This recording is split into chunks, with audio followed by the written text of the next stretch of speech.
안녕하세요. 라디오 코리아 보도국장 원영석입니다. 오늘은 라코 내러티브 16번째 시간입니다.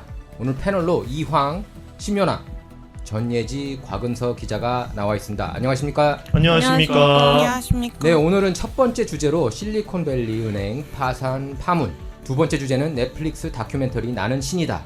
그래서 각종 성폭행과 성추행 행위 등 온갖 악행을 저지른 정명석 이슈에 대해 다루도록 하겠습니다. 그리고 얼마 전 열린 아카데미 시상식에서 아시안들이 또 한 번 주요 상들을 휩쓰는 그런 맹활약을 펼쳤는데요. 세 번째 주제로 다루겠습니다. 자, 라코 내러티브 출발합니다.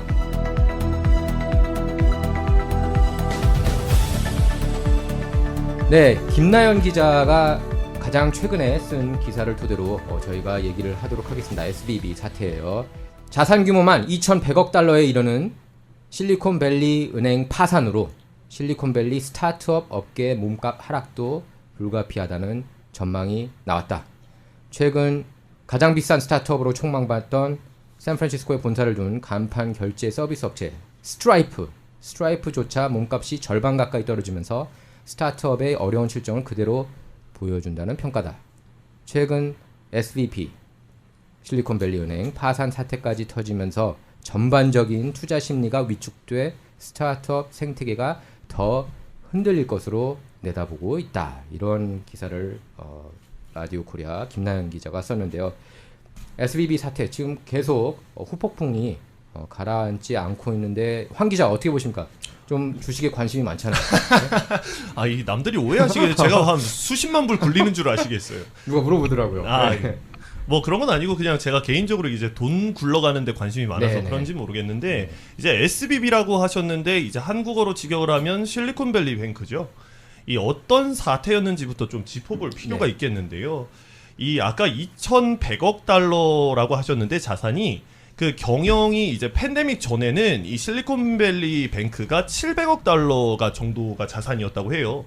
그런데 이제 팬데믹 기간에 돈이 많이 풀리지 않았습니까? 그렇죠. 그래서 1,200억 달러가 더 들어온 것이죠. 네. 그래서 2,100억 달러가 된 겁니다. 네. 이 보통 보수적으로 은행들을 경영을 하면 이 대출을 줘야 되는 게 맞죠. 그 돈으로.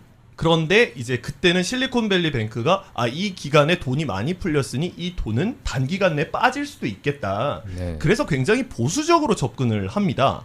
이제 실리콘밸리 뱅크의 경우에는 1년에서 5년 만기 연방 채권에다가 이 돈을 투자를 한 것이죠. 네.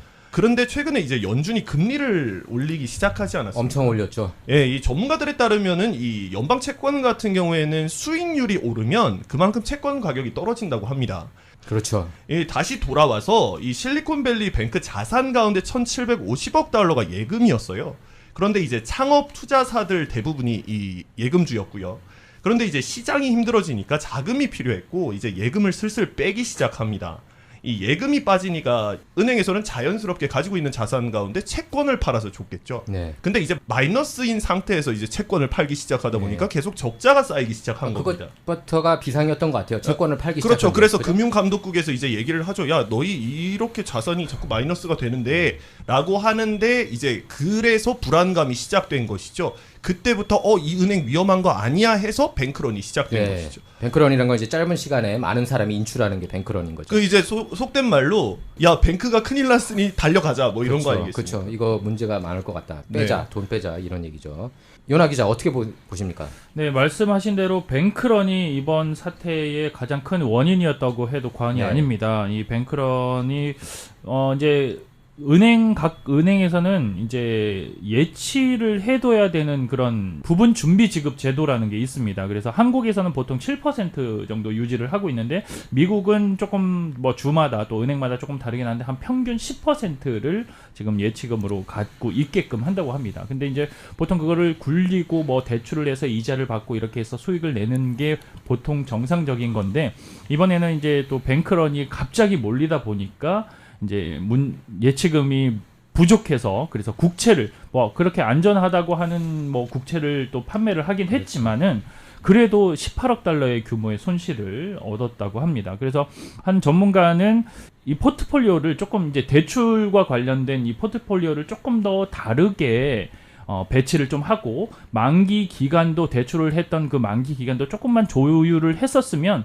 이렇게까지 일이 터지지는 않았을 거다 예측을 했었습니다. 그래서 또 한편으로는 채권의 그 가격이 좀 낮아진 것도 아무래도 그거는 이제 연준에서 금리를 올렸기 때문에 워낙에 고금리니까요. 네, 채권 가격이 낮아지는 건 당연하잖아요. 그래서 당연하죠. 예, 채권이 그만큼 하락하지 않았다면 괜찮을 수 있었는데 어떻게 보면 좀 이 SVB 케이스는 좀 불운한 케이스였다라고 네. 얘기를 했었습니다. 전문가들도 그렇게 얘기를 하더라고요. 굉장히 보수적인 접근으로 은행을 경영을 해왔었는데 이 방금 말씀하신 대로 좀 불운한 케이스가 아니었나.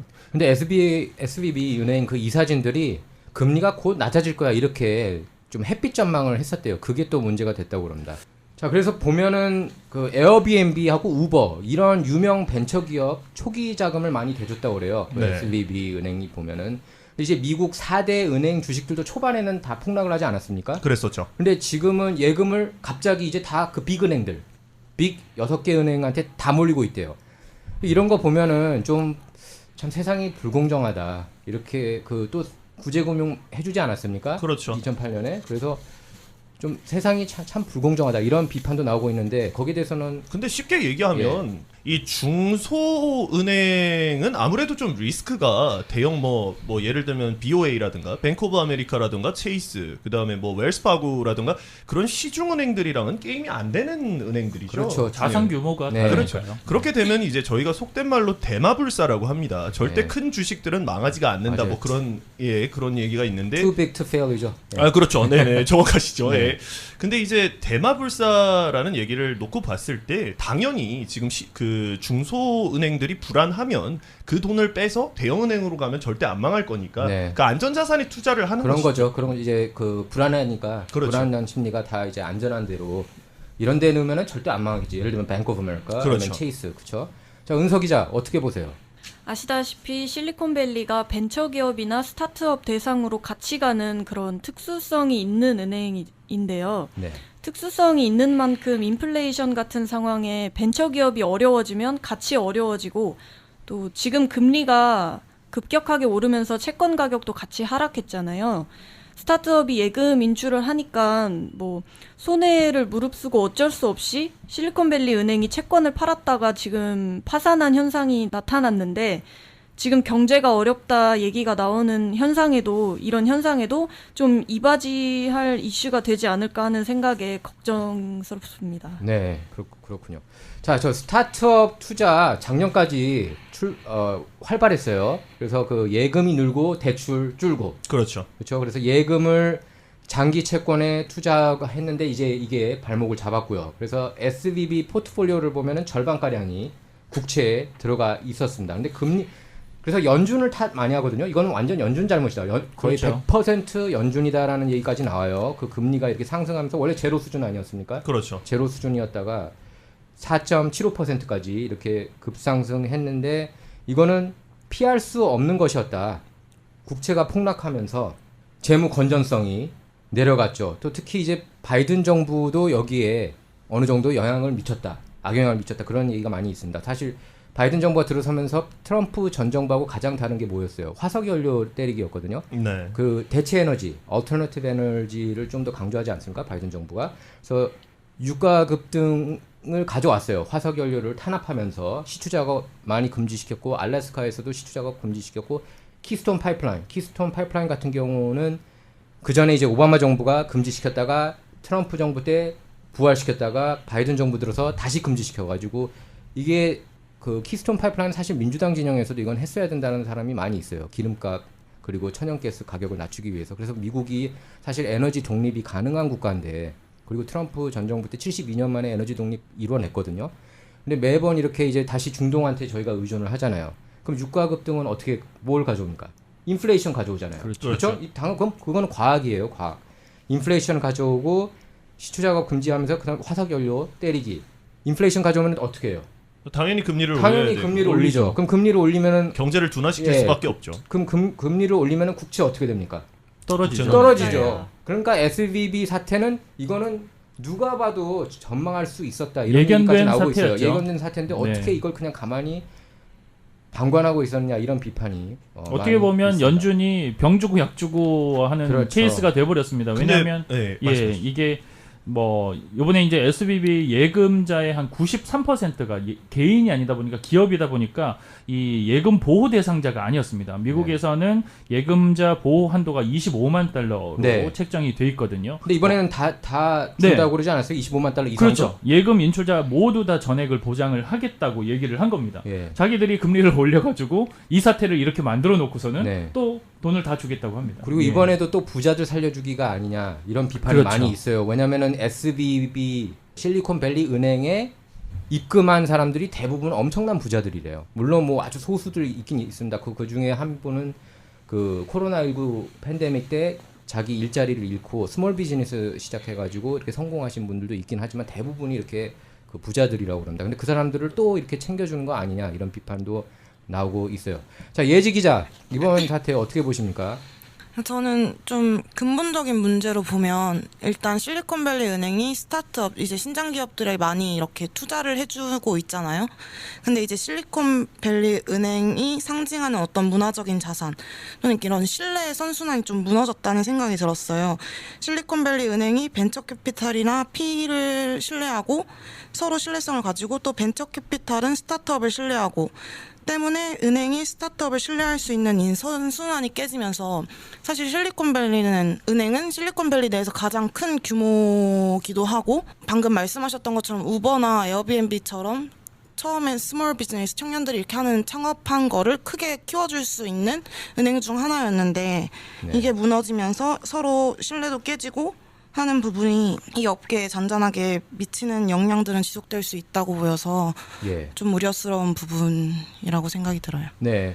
근데 이거 보면은 이제 월스트리트저널에서 보도를 했는데 이걸 그 SVB 사태가 터지기 바로 일보 직전에 감지를 했다고 그래요. 그 전문가들은 특히 이제 여기 그 캘리포니아 가빈 뉴섬 주지사, 뭐 캘리포니아주에 있지 않습니까? 실리콘밸리 은행이. 네. 그리고 낸시 펠로시 전 하원 의장 같은 경우에는 감지를 했다고 그럽니다. 제가 월스트리트저널에 있는 거 번역된 뉴스를 좀 잠깐 여기서 얘기를 할게요.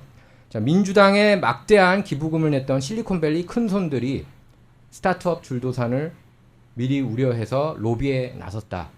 이게 그 월스트리트저널이 아니라 워싱턴 포스트입니다. 워싱턴 포스트에 보도된 내용인데 그 특히 구글과 페이스북 등 지분을 보유한 투자자 론 컨웨이 그리고 샌프란시스코가 지역구인 낸시 펠로시 전 하원의장 가빈 뉴섬 캘리포니아 주지사가 예금자 보호를 하지 않으면은 대량 실직 불가피하다. 이렇게 정부 개입을 강력하게 요구했다고 그래요. 그 바이든 대통령한테. 그래서 바이든 대통령도 2008년 구제금융 때 논란도 많았잖아요. 그리고 자유경제 전문가들은 그 자유경제를 선호하는 전문가들은 그랬었죠. 망하게 놔둬야 된다. 이런 사람들도 있었어요. 그 자꾸 이렇게 구제해주면 안 된다. 그래서 그 캘리포니아 지역 의원을 비롯한 민주당 진영까지 전부 다 이제 적극 가세를 해가지고 줌 미팅을 했다고 합니다. 그래서 100만 명 이상 근로자 급여가 SBB, 그러니까 실리콘밸리 은행에 보관돼 있다. 그러면서 지난 주말 내내 정부를 설득한 것으로 그렇게 전해졌습니다. 근데 원래 정부 개입에 부정적이었다고 그래요. 바이든이 이번엔 이거는 좀 아니다. 자꾸 이렇게 개입하면 안 좋다. 그런데 100만 명 이상 근로자가 페이를 못 받을 수 있다라는 말에 그렇게 흔들려서 우리가 개입할 수밖에 없겠구나 그렇게 결정을 했다고 그럽니다. 그러니까 지금 이렇게 제일 이제 우려하는 부분이 지금 어떻게 보면 공황, 이 스태그플레이션까지 가는 네. 부분이 지금 상당히 지금 우려가 되는 입장이거든요. 그렇죠. 그러니까 이제 우리가 얘기하는 고통지수라고 보통 얘기를 하는데 인플레이션과 실업률을 더한 부분입니다. 지금 인플레이션이 지금 오를 대로 올라 있는 상황에서 그래도 뭐 지금 조금 지난 1월달, 2월달에는 조금 이제 낮아졌다고 얘기는 하지만은 아직까지 실업률이 좀 높아 있는 상황이고. 네. 근데 여기서 만약에 100만 명 이상의 실업자가 발생을 해서 실업률이 높아진다면 이거는 뭐 스태그플레이션으로 가는 지름길이라고 할 수밖에 없거든요. 그렇기 네. 때문에 정부에서 나서서 일단은 진압을 해야 되고 진화를 해야 할 필요성이 있기 때문에 아마 개입을 하지 않았나 생각이 됩니다. 예. 자, SVB 사태를 보면서 어쨌든 대형은행에 이렇게 제 주위에서는 그래요. 이거 대형은행에 넣어야겠다. 좀 이렇게 불안하다. 이런 얘기들을 좀 하고 있더라고요. 그래서 다시 한번 대마불사라는 말도 생각나게 했습니다. 자, 라코 내러티브 두 번째 주제로 돌아오겠습니다.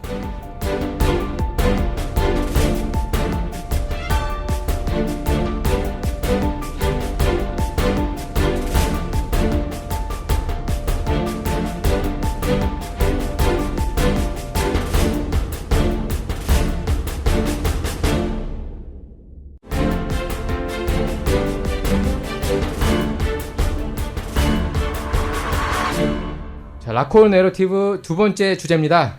예, 주제는 수많은 여성과 성관계를 목적으로 하는 사이비 종교 교주 정명석에 대한 겁니다. 기사 좀 짧게 읽겠습니다. 1999년 여신도에 대한 성추문에 휘말리자 본래 계획된 해외 선교 활동과 맞물려 1월 8일쯤 출국해 약 10년간 해외에서 장기 체류했다고 합니다. 정명석이라는 사람이. 그래서 해외 활동 중에도 정명석이가 일으키는 성추문에 대한 고발이 있었고 여기에 따라서 2007년 5월 1일 중국 경찰, 그러니까 공안이죠.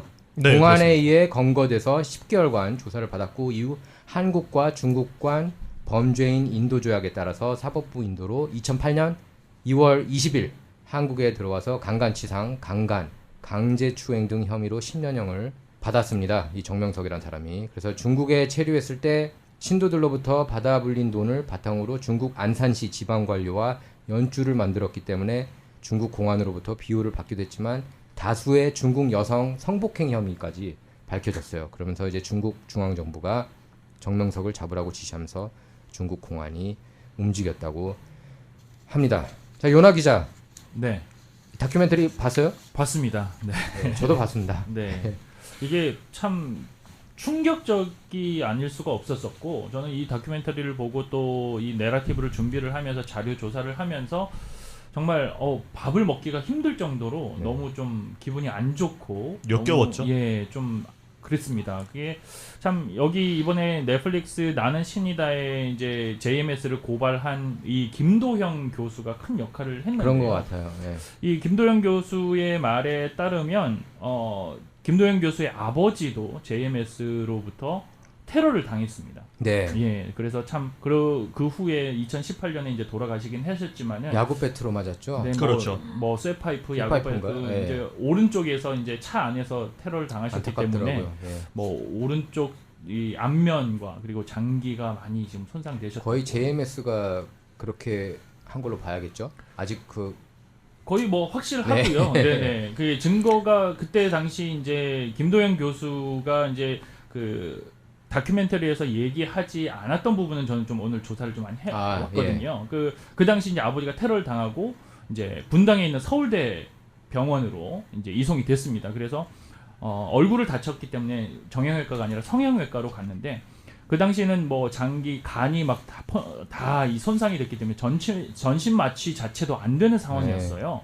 근데 갔는데 성형외과 의사가 오더니만은 요즘은 기술이 좋아가지고 수술 가능합니다. 내일 바로 수술하시죠. 이랬대요. 네. 그래서 뭐 서울대학교 의사가 내일 바로 수술하자는데 안 할 사람이 누가 있겠습니까? 당연하죠. 근데 갔는데 그날 수술을 앞둔 그 밤에 어떻게 또 우연찮게 알게 됐는데 서울대 그 수술을 하겠다는 성형외과 의사도 JMS 신도였던 거죠. 와. 네. 네. 저는 그 얘기를 듣고 진짜 소름이 끼쳤습니다. 그러면은 어떻게 됐나요? 그 후속. 그 후에는 이제 바로 이제 수술을 안 하고 이제 의사를 교체를 했고 그리고 이제 그 의사가 바로 의사 교체하진 못했지만은 일단 딜레이를 시킨 걸로 알고 있고 그 의사가 경찰서에 제출한 진단서에 따르면 네. 전치 4주밖에 안 냈다고 합니다. 예, 황 기자. 다큐멘터리 안 봤다고 그랬어요. 저는 기사는 일부러 보지 봤고. 않고 있습니다. 예. 그래서 기사나 이제 그 관련 뭐 정보들을 통해서 접하고 있는 이유가 너무 지저분하다. 그리고 저 같은 경우에는 이제 뭐 종교가 있기 때문에 이 사실 사입이라고 하면 굉장히 이 척을 알레르기 반응이. 네, 좀 그런 게 예. 있습니다. 왜냐하면 뭐 기억하실 거예요. 80년대, 90년대 굉장히 사이비가 많지 않았습니까? 많았죠. 예, 네, 그런 많았죠. JMS도 사실 굉장히 많이 들었던 것 같아요. 사실 그렇죠. 특히 네. 서울대 연고대 사이에서 그렇죠. 이게 엘리트 인기가 사이에서. 많았잖아요. 네. 그렇죠. 네. 그리고 또 이제 사이비에 빠지면 뭐 쉽게 얘기하면 돌을 아십니까? 그런 분들도 많았고요. 특히 저가 살던 곳은 좀 저 시골이었기 때문에 네. 굉장히 그런 접촉들이 많았었어요. 그래요? 네. 그래서 그거에 빠져서 좀 힘들어하시는 분들도 네, 많이 네, 봤고 네. 특히 여성을 상대로 그렇게 정명석 교주가 그 악행을 저질렀다는 것은 정말 사회적으로 질타를 넘어서 제대로 된 처벌을 더 받아야 되지 않나라는 생각을 하고 있고요. 네. 네, 그래서 저는 이 영상은 뭐 제가 아무리 기자고 이런 것들을 보기 싫어도 봐야 하겠지만 저는 볼 생각이 전혀 없어요. 네. 저도 그래서 그 다큐멘터리 보기가 싫었어요. 네. 보기가 싫었는데 그냥 워낙 이제 언론 타고 그러니까 잠깐 이렇게 주말 지난 주말이었나? 예. 그래서 그냥 한번 보자 앞부분만 그냥 했는데 첫 장면부터가 충격적이잖아요. 그렇죠. 네. 첫 장면부터가 이 목욕탕이 나오죠. 목욕탕에서 여성 4명이 네네. 그 정명석한테 이렇게 막 잘 보이려고 하는 그런 충격적인 영상부터 이렇게 시작을 합니다. 보니까 넷플릭스 제작진에서도 일부러 그렇게 한 것 같아요. 이거 내용 자체가 충격적이니까 아예 처음부터 이렇게 세게 나가자 그런 생각이 들었어요. 그 이번 이 다큐멘터리가 뭐 조금 비판을 받고 있는 부분 중에 하나가 선정성이 좀 있다. 너무 선정적이지 않냐 이렇게 얘기를 하는데 좀 그걸 보고 불쾌하다라고 생각을 하시는 분들이 계시더라고요. 그래서 이 다큐멘터리에서 나온 이 영상은 그런 선정적인 영상은 제작진 쪽에서 제작을 한 게 아니라 JMS 쪽에서 정명석을 위해서 직접 촬영한 그런 것들을 확보를 네. 한 거라서 이제 보여준 부분이고 이번에 이제 좀 그런 선정적이다라는 그런 비판에 대해서 이 연출을 맡았던 이 조성현 PD는 다큐멘터리의 성범죄 묘사는 실제 수위의 10분의 1도 안 된다고 얘기를 네, 했습니다. 맞아요. 그 실제는 예, 그래서 이거 어떻게 보면 진짜 실제는 뭐 어떤 수준일지 뭐 상상조차가 안 되는 부분이죠. 은서 기자 어떻게 생각하세요? 저는 이런 종교가 있는지도 모른 채 살았는데요. 아직 넷플릭스 안 봤지만 내용이 수위가 엄청 높고 충격적이라고 합니다. 네. 들은 얘긴데 사람이 마음이 힘들면 종교에도 자연스럽게 기대게 될 확률이 높다고 하더라고요. 종교로 인해 마음의 안정이나 평화를 찾고 이런 건 좋은데 하필 그 종교가 이제 사입이면 너무 끔찍할 것 같아요. 실제로 탈퇴한 전 신도들도 너무 세뇌가 되어 있어서 빠져나오는데 힘들었다고 하는데요. 한 탈퇴자는 JMS에서 식을 올린 부모님 사이에서 태어난 2세였다고 해요. 이 종교에서 정명석의 허락을 받고 결혼하는 거를 축복식이라고 한대요. 근데 충격적인 게 여기서 태어날 2세들이 교주의 신부인 것으로 간주가 된대요. 이분이 태어났을 때 받은 기도가 이 아이를 주님, 즉 정명석에게 바친다 였대요. 여자 청소년의 경우 이성을 사귀거나 이런 것도 안 되고 뭐 그런다고 합니다. 탈퇴한 이 분에게 목사님이 찾아와서 이랬대요. 주님 정명석이 나에게 꿈을 통해서 네가 신부가 되길 원한다. 이렇게 얘기를 했다고 합니다. 이거를 이제 계기로 가족들도 JMS에서 탈퇴를 해야겠다 결심을 했다 하는데요. 뭐 일반인이 듣기에는 벌써 처음부터 이상한데 거기에 빠진 상태에서는 정상적인 판단이 안 된다는 게 너무 무서웠어요. 네, 그러니까 이 정명석을 보면은 자기가 예수님보다 더 위라고 그러죠. 그렇죠. 네, 그리고 네. 거의 하나님하고 자기가 이제 하나님이다 맞아요. 사실상. 그러니까 나는 그 다큐멘터리 제목대로 하나님 뭐하러 보냐 어, 나를 봐라. 볼 필요 없다. 안 돼. 그리고 나랑 성관계를 가지면은 너는 하나님의 신부가 되는 거다. 거의 이런 식으로 그렇죠. 하고 여성들은 그거를 그 굉장히 영광이라고 생각을 합니다. 근데 굉장히 이제 역겨운 내용들도 많이 있거든요. 보면은 뭐 10,000명하고 잤다고 그렇게 얘기를 하지 않았습니까? 10,000명 목표가 목표로 했나요? 만명이었대요. 네. 근데 그거를 다 한 명씩 관계를 갖는 것도 아니고 이상한 방법으로 아마 그 다큐멘터리 보신 분들은 알 텐데 근데 여기 보면 이제 메이플이라는 여성 홍콩 여성이죠. 네, 그랬었죠. 메이플이라는 홍콩 여성이 그 결정적인 역할을 한 것 같아요. 기자회견 통해서 이렇게 폭로한 거는 그분이 처음 아니었습니까? 그렇습니다. 사실 네. 목숨 걸고 한 것이죠, 그건. 예, 그래서 또 보복을 많이 한다고 그러잖아요. 이 JMS. 그러니까 이 종교 이름이 JMS인가요? 그러니까 정명석의 앞 글자를 따서 JMS죠. 예, 근데 그 종교 이름은 기독교 복음선교회입니다. 그러니까 어떻게 보면 이제 기독교 신자들은 분노할 거예요. 이런 얘기들을 그럼요. 들으면은 굉장히 사실 분노스럽네요. 예. 근데 사실 뭐 성경에도 나와 있지 않습니까? 이렇게 그 사이비 종교들은 언젠가 이렇게 계속 나올 수 있다고. 뭐 어쨌든 자, 예지 기자 어떻게 보세요? 정명석이 성적 구원을 통해 하늘의 신부로 만든 애인의 목표가 10,000명이라고 계속 얘기해 왔잖아요. 네. 근데 이제 김도연 교수에 따르면 2001년 대만 언론이 대만 여대생 피해자가 100명이 넘는다고 보도했고요. 또 2006년에 일본 신문이 일본인 피해자가 100명이 넘는다고 보도했어요. 네. 그러면 이제 일본이나 대만인 신도수를 최대한 적게 잡아도 비율만 따져봐도 이미 10,000명이 넘을 것으로 김도연 교수는 추정하고 있거든요. 그리고 교수가 만나본 최저 연령층이 초등학교 6학년도 있었다고 해요. 초등학교 6학년 네. 여학생을 건드렸다는 건가요? 직접 피해자를 만나봤을 때 가장 낮은 연령은 이제 중2였고요. 중학교 2학년생이었고 피해자의 부모님을 만나본 경우에서는 초등학교 6학년이 가장 낮은 나이였다고 해요. 네. 근데 이 종교가 무너지기 어려운 이유가 경건주의에 되게 빠져 있어요. 술, 담배 일절 안 하고 탄산음료, 인스턴트, 라면도 안 먹는데요. 인터넷도 아예 안 하고 그래서 그런 것들 인터넷도 못하게 하나요? 네. 그래서 그러니까 이런 걸 몰라요. 세상하고 이렇게 좀 절단된 그렇죠. 삶을 살아야 되는군요. 예. 그래서 이 사람들은 다 악이고 이 탄산음료 보통 다 먹고 라면 다 보통 먹고 하니까 다 악이고 우리만 도덕적 우월성에 사로잡혀 있는 거예요. 사람들이. 그래서 좀 이게 이미 빠져 있는 사람들을 빼내기는 힘들지 않을까 예. 이미. 예, 그래서 거기에 있는 여성들도 이렇게 그 청기화였나요? 그 사람 집이? 그 사람 그 월명동, 정명석이 네. 살고 있는 네, 데가 네. 청기화인데 거기 가는 것조차 영광이라고 생각하고 뭐 가면은 성관계 하는 거죠 거의. 예, 그렇게 생각을 했다고 그러더라고요 여성들이. 거기 불림을 받는 것 자체가 엄청난 영광이에요. 근데 정명석 사실 얼굴 보고 이러면은 뭐 특별한 거 잘 모르겠고 뭐 그렇다고 매력적으로 생긴 것도 아니고 좀 볼품은 없죠. 네, 근데 저는 접근을 이렇게 해야 된다고 보는 게 종교적 자유라는 게 있습니다. 분명 네. 종교적 자유라는 게 있지만 이 종교는 교리라는 게 있죠. 모든 종교가 그렇지 않겠습니까? 근데 그 교리에서 그 사람의 가장 취약한 부분, 가장 대표적인 게 두 가지가 있죠. 성적인 부분과 경제적인 부분. 네. 근데 보통 사이비들이라고 칭하는 종교들을 보면 항상 그 부분을 집요하게 판단 말이죠. 그렇죠. 뭐 그 넷플릭스도 보면은 나오지만 아가동산 그리고 오대양 뭐 이런 사건들을 보면 대부분이 성 아니면 경제랑 맞물려 있는 부분이에요. 결국에 가면은 재산 다 뺏기고 결국에 가면 나의 성 뺏기고 그 이런 부분에 있어서는 종교적으로 접근을 한다기보다 이런 범죄 부분에 더 입각을 해서 국가적인 차원에서 나서야 되지 않나. 왜냐하면 이건 사회 악이지 않습니까? 예, 그런 면에서도 접근을 좀 해야 된다고 생각합니다. 저는. 예. 근데 이게 뭐 김도영 교수도 얘기를 하지만은 이거는 뭐 성적인 문제뿐만 아니라 횡령이라든지 폭행, 그렇죠. 협박, 감금 뭐 거의 범죄 단체에 버금가는 그런 행위들을 해 가고 있습니다. 그렇기 때문에 뭐 또 여러 가지 한편으로 또 다른 증언으로 봤을 때는 이 교회 차원에서 대부 업체를 소개시켜 준다고 해요. 그래서 거기서 대출을 해서 헌금을 하게끔 그렇게 유도를 한다고 합니다. 네. 네. 뭐 그 교주를 떠나서 자기가 신이라고 얘기하는 사람들이 왜 그렇게 죽음을 두려워하고 왜 그렇게 범죄에 대해서 처벌을 받는 것을 두려워하시는지 참 이해를 할 수가 없네요. 예, 거기 장면 보면은 사실 그 중국 공안들한테 붙잡혀가지고 이렇게 그 공포에 떠는 모습도 나오잖아요. 네, 그러니까요. 그래가지고 네. 미친 행동하고 그 정신병자로 이렇게 좀 풀리려고 하는 그렇죠. 그런 참 교활한 모습까지 나왔는데 신이라고 하면은 예. 모든 게 가능한 사람인데 네. 어이가 없습니다.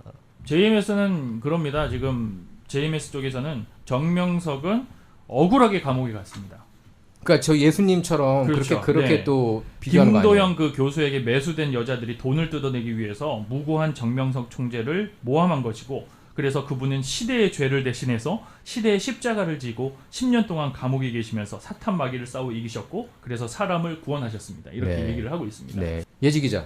이게 또 신기한 게 그 정명석이 1999년에 체포될 때 그때 그걸 예언했다고 해요. 자기가 체포될 거를 그 다큐멘터리 보면 나오는데요. 그 1999년도에 자기가 체포될 거를 예언했다기보다는 누군가 나에게 네. 이렇게 모함을 해서 내가 그걸 너희들의 죄를 안고 내가 다녀올 거다 이런 식으로 했는데 딱 그게 터지니까 그 신도들은 또 신이다, 예언이다. 예언가고 다 알고 어떻게 있고 이것까지 위를- 맞췄나? 네. 또 그게 또 하나의 자기 신적인 모습에 그쵸. 더 도움이 됐다 이거네요. 근데 사실 이게 지금 사입인지 아닌지 구분하기는 전 진짜 쉽다고 봐요. 그냥 탈퇴를 선언했을 때 응원을 하고 다른 좋은 곳을 알려준다던가 뭐 그러면 일단 아닌데 뭐 욕한다던가 너 네. 여기 떠나면 저주받는다 이렇게 하면 무조건 사입이죠. 그렇죠. 그걸 좀 해보셨으면 좋겠어요 다들. 예. 그래서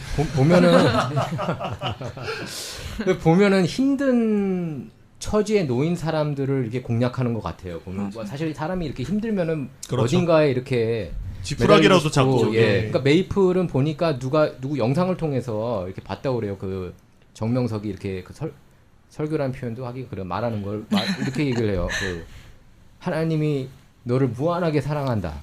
그 말에 이제 감동을 받았다고 그래요. 메이플이. 네. 그래서 메이플이 어느 정도로 감동을 받았냐면은 수감 생활하고 있을 때 꼬신 거예요. 메이플을 맞잖아요. 그렇죠. 예, 네, 수감 네. 그러니까 자기가 직접 진짜 대단한 것 같아. 그런 거 보면 수감 생활을 이렇게 하면서 메이플하고 편지 주고받죠. 편지도 메이플하고 주고받고 편지 사진을 주고받고. 찍어서 예. 사진을 가져가서 보여주기도 예, 하고. 그리고 메이플이 그래서 너무 감동받아서 교도소 앞까지 가요. 앞까지 가고 거기 있는 호텔에 근처에 있는 아파트에 근처에 있는 아파트에 묵죠. 예, 그래서 거기에서 정명석이 이렇게 벽에 이렇게 메이플 이름 그거 써줬다고 엄청나게 막 감동해서 울고. 네. 그러니까 이게 보통 사람은 진짜 그렇게 얘기를 해요. 왜 바보같이 저렇게 사이비에 빠져드나 그런 의문들을 상당히 많이 품으시잖아요. 근데 우리가 방송에서 보거나 이렇게 하는 부분들은 그 사이비에 정말 깊숙이 들어갔을 때 보이는 모습이에요. 정명석도 뭐 설교라고 하긴 그렇지만 나와서 얘기를 하는 거 보면 되게 말도 안 되는 그 정말 예. 그 무식한 얘기를 예. 해댑니다. 뭐 욕도 해가면서요. 그 걸렸을 때 얼마나 그 초라해요. 네. 그 여성 근데 투행. 처음에 들어가서 교리 교육을 받기 전에는 정명석의 설교를 못 듣게 해요. 그렇습니까? 일반적인 목사의 설교를 듣게 하고 올바른 얘기들, 그렇죠. 막 좀 예. 듣기 좋은 얘기들. 예. 그러니까 처음부터 누가 정명석이 나와가지고 그 쇼를 한다면 누가 믿겠습니까, 솔직히? 지금 교도소에 들어가 있는 건 아니죠? 지금은 상태인 거죠? 1차 재판 중입니다. 1차 재판 중이고요. 예, 알겠습니다. 아무튼 정명석에 대한 확실한 심판이 있었으면 하는 바람입니다. 자, 라코 내러티브 세 번째 주제로 돌아오겠습니다.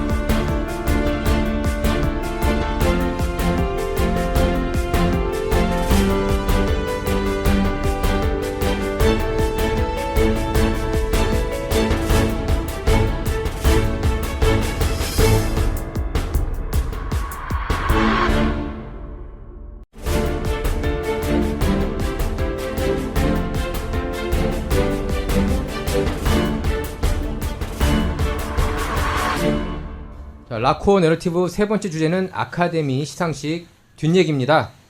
아카데미 시상식에 이번에 아시안 열풍 일으켰어요. 몇 년 전에 기생충이 열풍을 일으켰고, 예, 올해 제목이 좀 길어요. 뭐죠? Everything, Everywhere, All at Once 맞나요? 네, 네, 맞습니다. 예, 그 영화가 7개 부문 수상한 거죠? 7개 네. 부문 수상을 한 겁니다. 싹쓸이라고 보시면 되죠. 예, 특히 이제 저는 이제 양자경 수상이 좀 인상적이었던 것 같아요. 우리 어린 시절에 양자경 다들 잘 아시나요? 아마 저희 세 명만 알지 않을까요?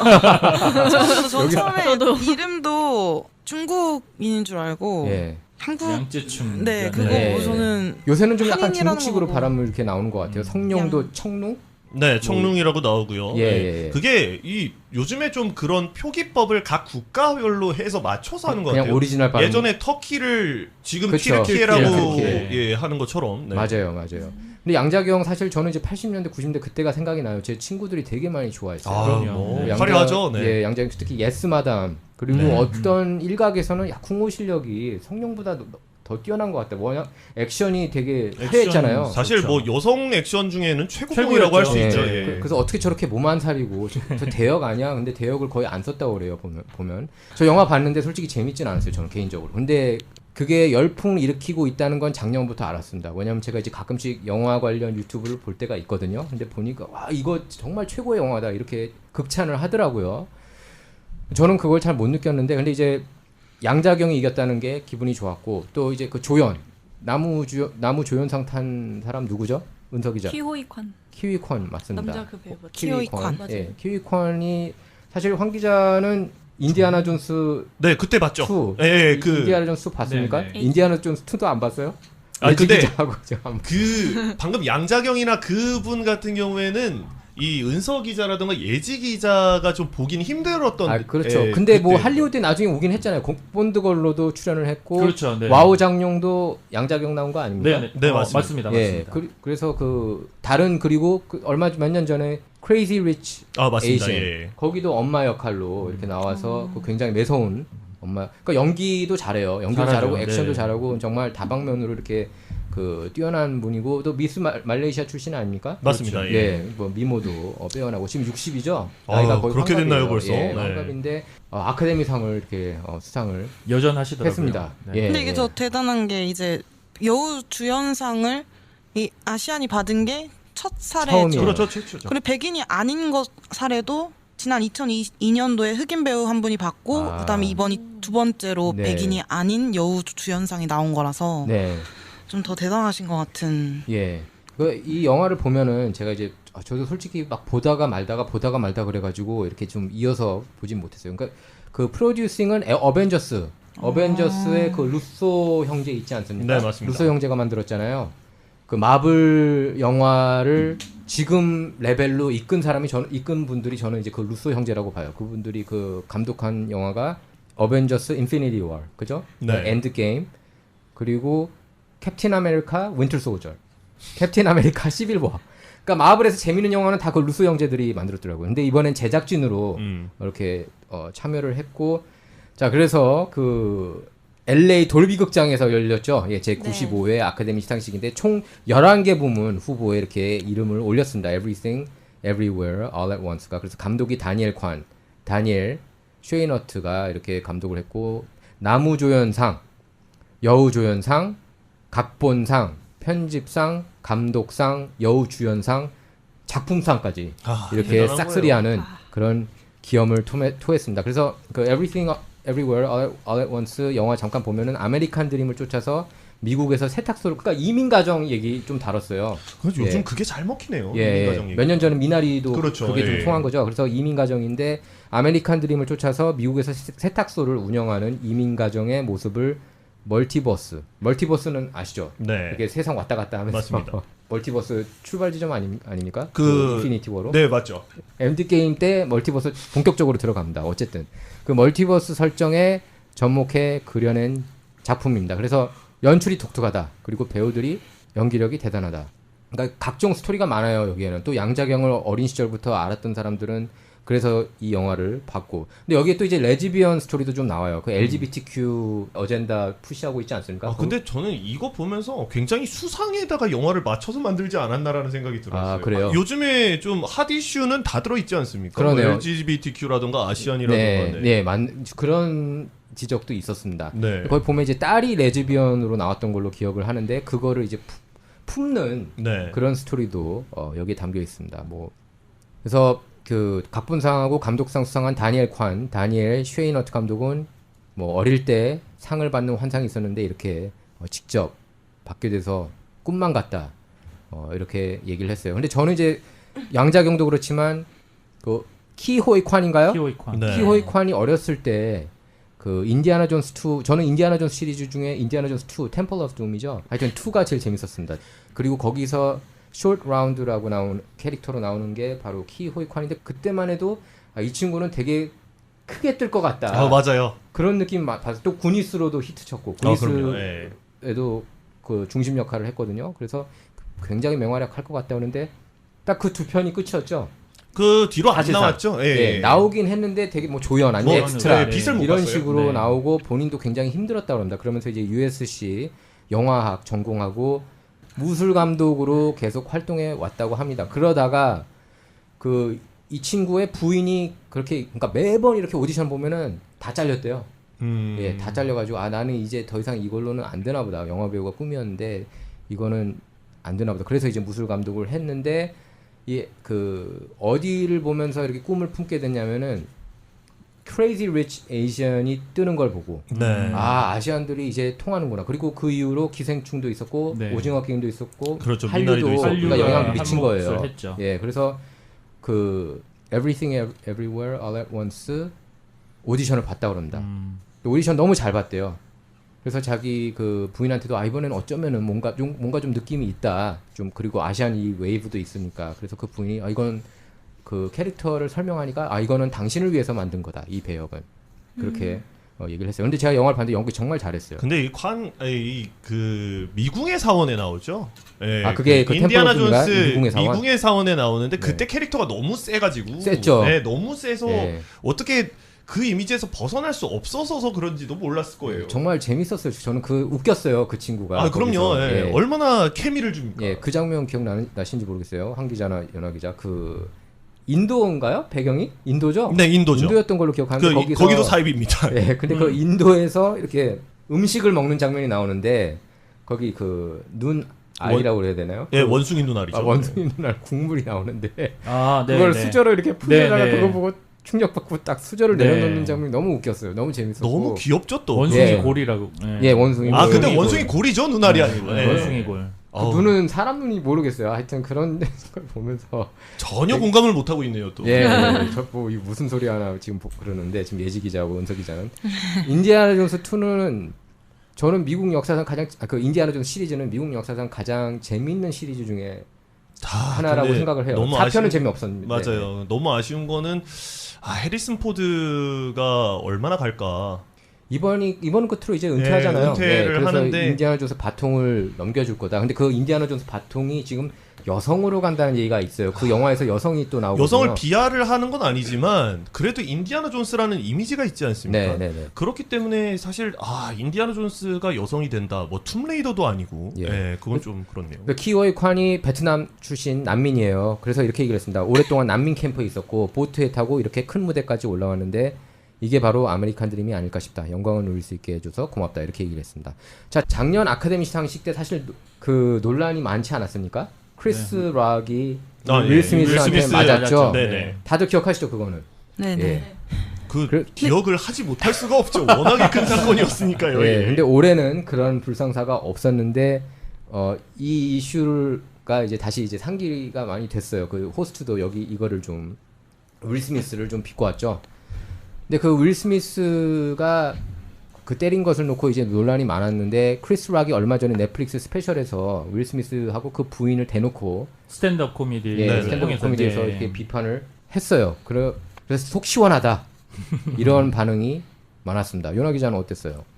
저도 뭐 그 기사를 보기는 했는데 윌 스미스가 뭐 그 이후에는 좀 이제 잘못했다고 사과를 공식적으로 사과는 여러 번 했죠. 할 수밖에 없었죠. 네네. 왜냐하면 여론의 문매를 맡고 있고 뭐 거의 뭐 매장당할 전 세계 위기까지. 그 TV 역사상 그런 장면 없었으니까. 그렇죠. 생방송에서 그거는 저벅저벅 걸어가서 망신이죠. 국가적 그렇죠. 망신이에요. 네. 그런데 사실 윌 스미스가 그때 한 10분 뒤에 저거 수상했잖아요. 나무주연상. 그렇죠. 근데 나무주연상 수상한 거는 아무도 기억을 못하고 그 이후에 수상을 여러분이 했는데 그건 다 기억 못하고 작년은 그냥 윌 스미스하고 크리스 락 그렇죠. 그 서로 티격태격. 그래서 그렇게 해서 사과를 여러 번 했는데도 불구하고 이제 크리스 락이 이제 계속해서 이제 작심해서. 품고 있었던 거죠. 네. 그거를 이제 좀 이런 자기의 장기를 통해서 좀 풀어내지 않았나 싶습니다. 네, 그리고 그 윌 스미스 부인 제이다 핑켓 스미스에 대한 비판도 많았습니다. 네. 왜냐하면은 뭐 여러 부적절한 관계가 부적절한 있었습니다. 관계도 네. 있고 하여튼 그것 때문에 윌 스미스가 열받아가지고 그렇게 나왔다는 얘기도 있습니다. 예, 은서 기자. 저는 개인적으로 양자경의 수상 소감이 인상적이고 감동적이었는데요. 어린이들에게는 61살에 아시아계 최초 여우주연상 수상에 성공한 자신의 모습이 희망의 불꽃으로 작용했으면 좋겠다. 큰 꿈을 꾸고 꿈은 실현된다는 걸 보여주기 바란다 라고 말했고, 여성들에게는 황금기가 지났다는 말을 절대 믿지 말라고 말했는데 이게 엄청 와닿았습니다. 맞아요. 그 말 한 게 되게 네. 그 화제였어요. 그 60세니까 그쵸? 60세 61살. 61세인데 전성기가 지났다는 말은 나한테 통하지 않는다. 왜냐하면 얼마 전에 CNN의 진행자 단 레먼이 그런 얘기를 했습니다. 그 아마 기억하실 거예요. 공화당 니키 헤일리. 네네. 네. 공화당 대선 후보를 이렇게 출마했을 때 그 얘기 했잖아요. 75세 이상 후보들은 정신감정을 받아야 된다고 네. 그렇게 얘기를 했는데 이제 그걸 놓고 너도 전성기가 지났다. 단 레먼이 50 여성들은 3, 40대가 전성기고 그 이유는 끝났다 이렇게 해가지고 굉장히 논란했는데 거기에 대한 반박 발언 같았어요. 근데 양자경은 아마 개인적으로도 느끼고 있지 않았겠습니까? 왜냐하면 그 당시 뭐 슈퍼스타 그 홍콩 영화 슈퍼스타들이 이제 다 한물 다들 갔다라는 그렇게 많이 생각을 뭐 했죠. 임청아도 있었고요, 네 이연걸도 있고요. 뭐 지금 뭐 가장 활발하게 하시는 분이 그 성룡밖에 없지만, 예. 근데 이제 그래서 아마 그런 얘기도 좀 하지 않았나라는 생각이 들거든요. 이게 참 재밌는 게 원래 역할 배역이 이 Everything Everywhere All at Once 이 배역 그러니까 양자경한테 간 배역이 누구한테 처음 갔는지 아세요? 성룡한테 갔대요.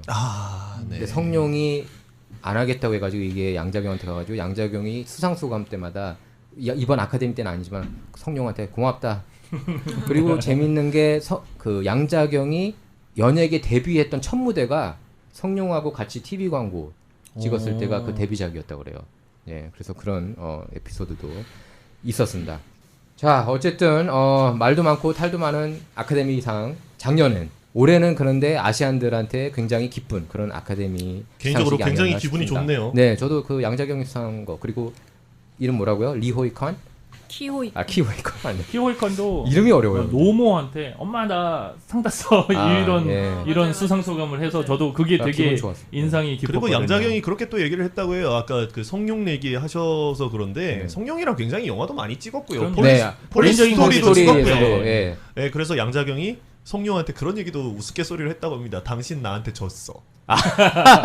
왜냐하면 여유 네. 아카데미 그러네. 여우주연상을 받았으니까. 예, 맞아요. 성룡이 받을 수도 있었는데 어떻게 보면. 그러니까요. 뭐, 네. 어쨌든 양자경 축하하고 다들 이번 Everything Everywhere All at Once 제작진, 뭐 감독 다 축하하는 마음입니다. 저희들이 기분이 좋아요. 아시안 그 맹활약을 펼쳤기 때문에. 영화 오래 하셨으면 좋겠네요. 네네.